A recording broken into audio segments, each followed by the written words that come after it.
Hello दोस्तों, स्वागत करता हूं आप सभी को आपके अपने इस यूट्यूब चैनल में। तो इस वीडियो में आज हम लोग क्लास 12th के बायोलॉजी का काफ़ी ज़्यादा इंपॉर्टेंट ऑब्जेक्टिव क्वेश्चन करेंगे जो आपके बोर्ड एग्जाम में अवश्य ही पूछा जाएगा। ठीक है, तो चलिए इस वीडियो को शुरू करते हैं। आप सभी इस वीडियो को अंत तक अवश्य देखिएगा, एक भी क्वेश्चन को मिस मत कीजिएगा, सारे क्वेश्चन को याद कर लीजिएगा। ठीक है, इसका PDF भी हम दे देंगे। ठीक है, इसका PDF भी दे देंगे, टेलीग्राम से ज्वाइन हो जाइएगा। ठीक है, देखिए पहला प्रश्न क्या कर रहा है, भ्रूण कोश की सेंट्रल कोशिका क्या है।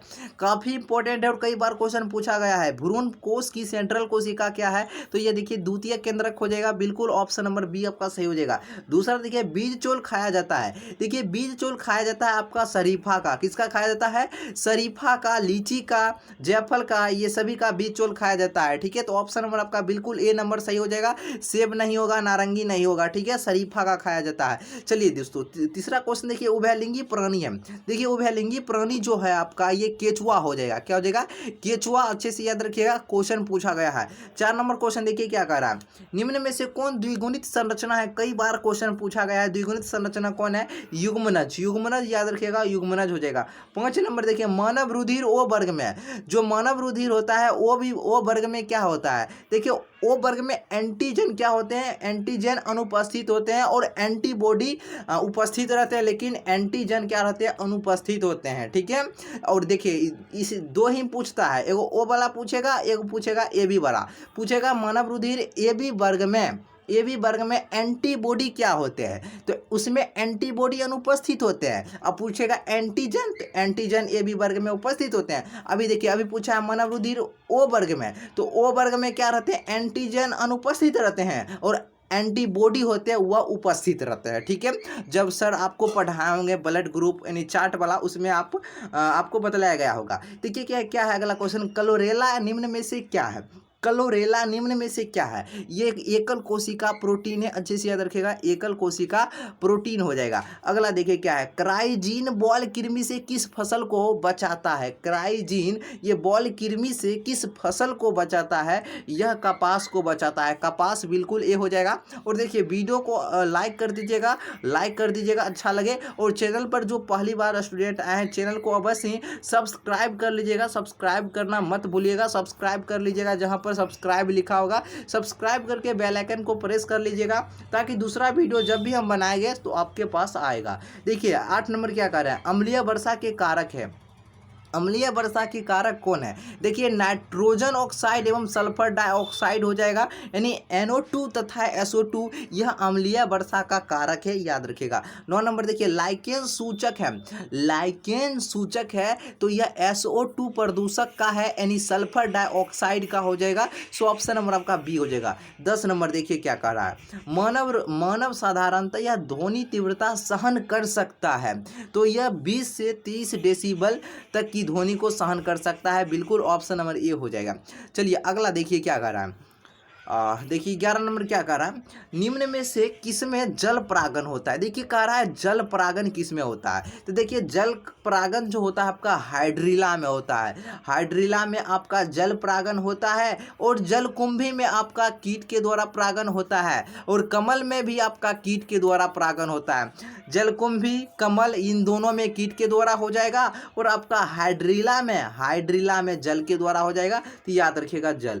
ट्राइसोमी 2n+1 के कारण जो बच्चे हैं मंद बुद्धि को हो जाते हैं, तो उसे क्या कहते हैं, कह रहा है इसे क्या कहते हैं, तो इसे कहते हैं आप इसे डाउन सिंड्रोम कहते हैं। याद रखिएगा, ट्राइसोमी के कारण बच्चे जो होते हैं मंद बुद्धि के हो जाते हैं, इसे क्या कहते हैं, इसे डाउन सिंड्रोम कहते हैं। 13 है, DNA फिंगरप्रिंट निम्न में से क्या है।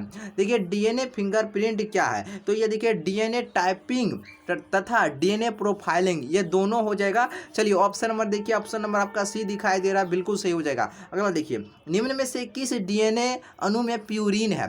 देखिए पूछ रहा है किस DNA अणु में प्यूरिन होता है। आप सभी जानते हैं प्यूरिन बेस में क्या रहता है, एडेनिन एवं गुआनिन होता है। DNA की बात करें तो RNA में भी आपका समान बेस रहता है, एडेनिन एवं गुआनिन प्यूरिन बेस में। ठीक है, पैरामिडिन बेस की बात नहीं कर रहे हैं, प्यूरिन बेस पूछा है, और प्यूरिन बेस में आपका क्या हो जाएगा, एडेनिन एवं गुआनिन। यह DNA एवं RNA दोनों में समान समान रहता है। पूछेगा डीएनए के पैरामिडिन में, तब बताइएगा आप लोग थायमिन एवं साइटोसिन। अगर पूछेगा डीएनए आरएनए के पैरामिडिन में, उसमें भी पूछेगा आरएनए के पैरामिडिन में, तब आप लोग मराइएगा यूरासिल एवं साइटोसिन। ठीक है, चलिए अगला देखिए।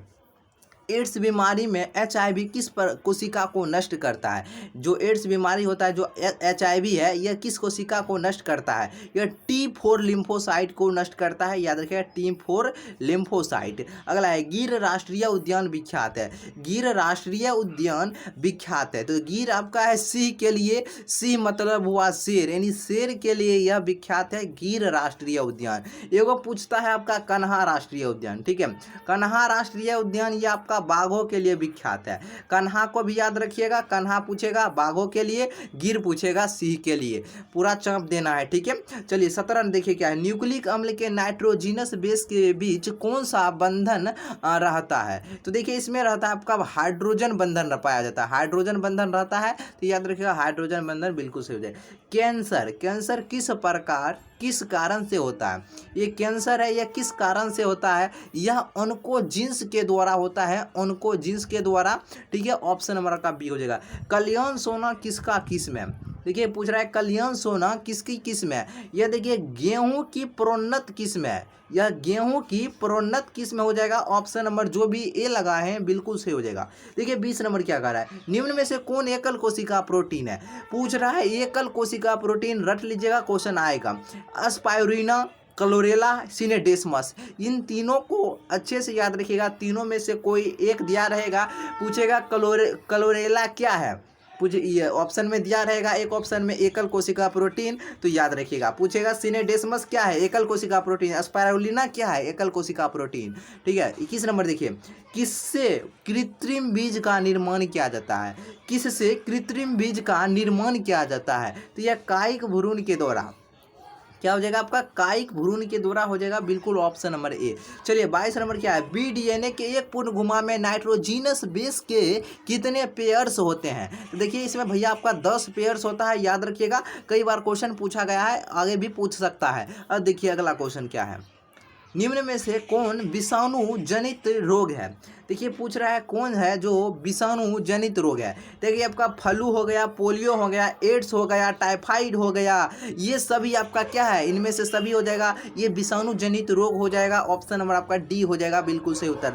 अब पूछ रहा है आपका डोडो क्या है? ये डोडो भैया आपका विलुप्त प्राणी है। चलिए विलुप्त प्रजाति, विलुप्त प्राणी, ऑप्शन नंबर जहाँ भी मिले चाप दीजिएगा। चलिए 25 नंबर जीवाणु में पाया जाता है। देखिए जीवाणु में आपका क्या पाया जाता है?